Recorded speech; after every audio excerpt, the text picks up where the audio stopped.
Now tomorrow I'm going to be smoking up a meatloaf out on the Weber kettle.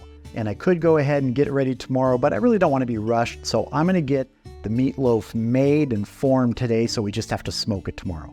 The first part of that is softening up some aromatics, some vegetables that are going to go inside the mixture. So I have my induction burner out here so we can see things a little more easily. I'm going to add maybe a tablespoon of olive oil in here. Don't need much. I'm going to fire this up to about medium heat, and you might hear a fan. There's one going in here. Just starting to see our oil shimmer there a bit, so I'm going to go ahead and add half of a red onion. It's kind of a small red onion that's been roughly diced. Also a small red bell pepper that's been roughly diced.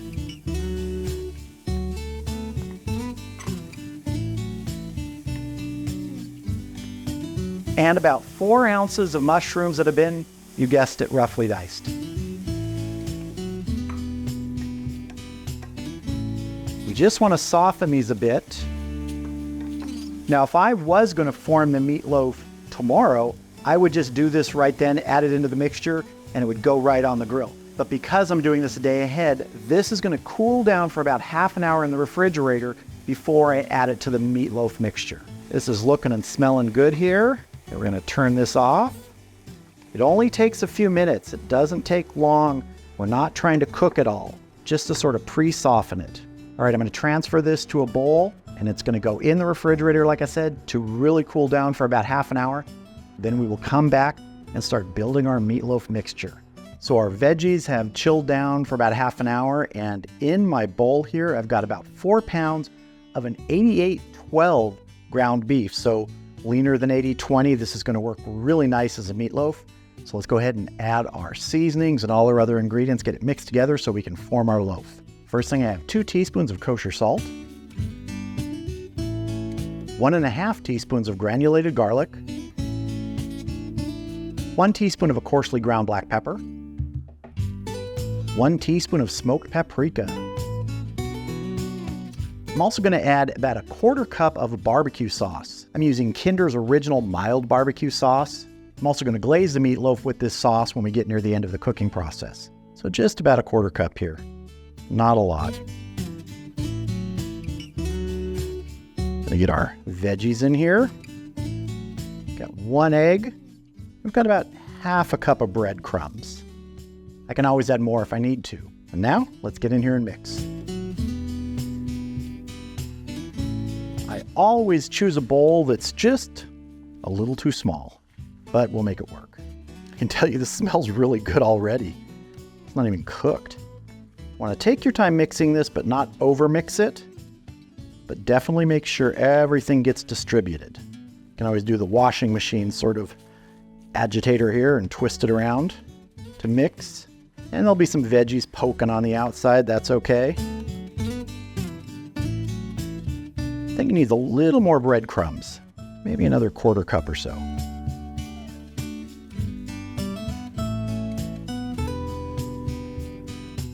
It's totally by feel here, feeling how it's binding up. Is it too wet, too dry?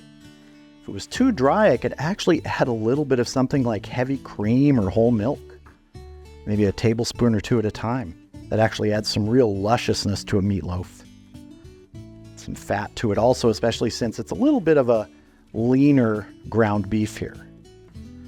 This is already feeling better, yeah. All right, let's go ahead and form our meatloaf. So I have a small tray here which the meatloaf will just fit in when it's formed. And I want that because I don't want it to spread out. I just want this parchment paper in here to be the thing that I can take out, lift, and help slide it onto the grilling tray that's going to be used on the kettle tomorrow. I have a tray that works really well for things like this. It's just a great thing to use when smoking up or grilling up meatloaf. Let's get our blob on here. And I'm going to form it into the traditional meatloaf. Got a couple mushrooms that escaped. They're going back in. That looks pretty good to me in terms of shape and size. A couple more things we're going to add to the surface of this. The first is a rub. I'm using Guga's all-purpose rub Just a nice little dusting here on the top and the sides a little bit, just for a little extra flavor.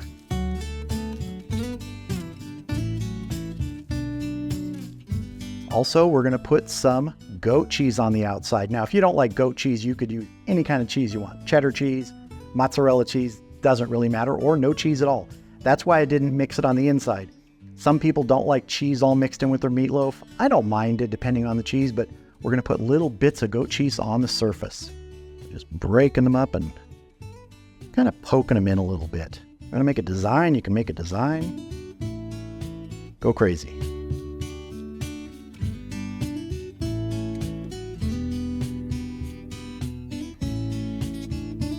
If you've never done a meatloaf on the grill, either smoking it or just, letting the grill cook it, it's a fantastic way to do it.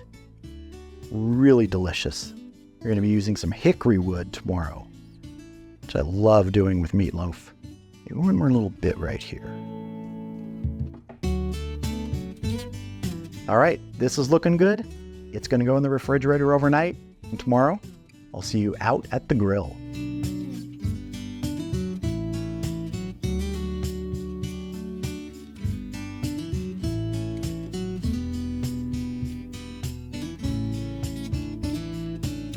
All right, the Weber kettle is up to temp. My target today is between 250 and 275.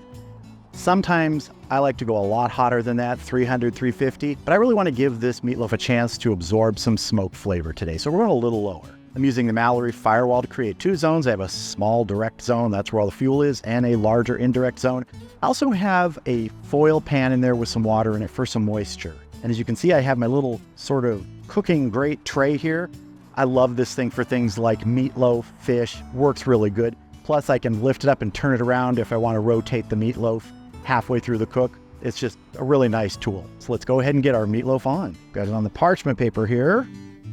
And I'm just gonna slide it off, adjust our position on there a bit. Around there. Go ahead and get a temperature probe in here.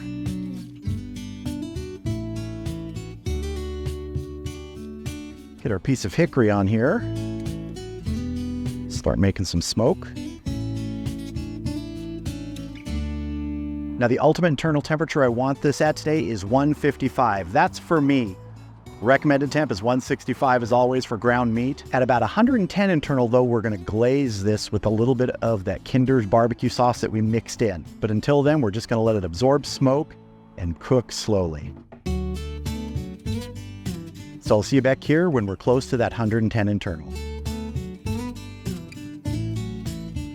All right, we've been going about 45 minutes right now, and I want to take a look and see if we want to turn this. We're nowhere near 110 internal yet, but I always like to do this and give it a check, so let's see what's going on. That's looking good, but I can tell that this side is getting more color than this side. This is much closer to the fuel, even though the heat does come over. You will get some more heat here. So what I'm gonna do is pick up my tray and turn it. That's why I love using this tray for things like meatloaf. All right, let's get our lid back on and keep smoking.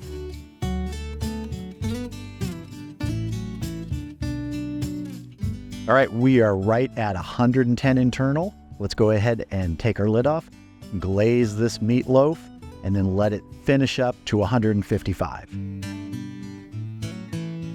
That is looking so good and smelling great. Now, if you've ever done a meatloaf in a pan in the oven, it can accumulate some grease. Here, that grease can drip down. And even though this is a lean cut of meat, there is still some excess grease dripping out. So this gives that grease a place to go that's not gonna end up just sort of puddled there around the bottom of your meatloaf. Let's get a glaze on this because it's really looking good.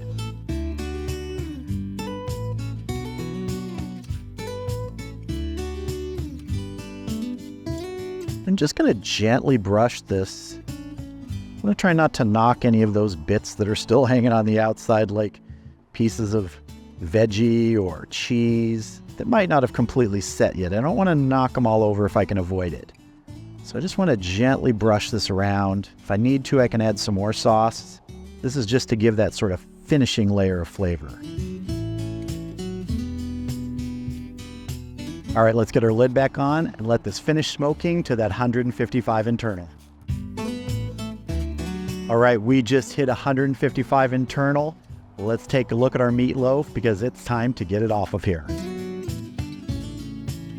I've got nothing to complain about with that. That looks beautiful. All right, I'm gonna get this off of here and let it rest for about 15, 20 minutes. Then we will slice in and have a taste. All right, here it is, this gorgeous meatloaf. I am just ecstatic with the color, and it's just got a nice sort of tacky glaze on it, so it's gonna be almost candy-like in places. Total cook time on this was about 2 hours and 40 minutes, which is normal for the temperature that I was at. If I was higher, say around 300, 325, you're looking probably closer in the 2-hour range for this size of meatloaf. But let's cut in, see how we did. I'm just gonna go straight in the center here. Let's see. Oh, look at that inside. That is so juicy. I'm telling you, this is smelling so good. Let's cut a slice, and I'm gonna see how thin of a slice I can get here.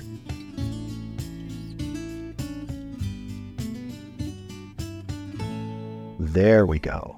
Look at that. And I'm not gonna waste any time here. We're gonna get to tasting right now. Cut a little bit. Use our fork for the rest here. Cheers. Smoked meatloaf.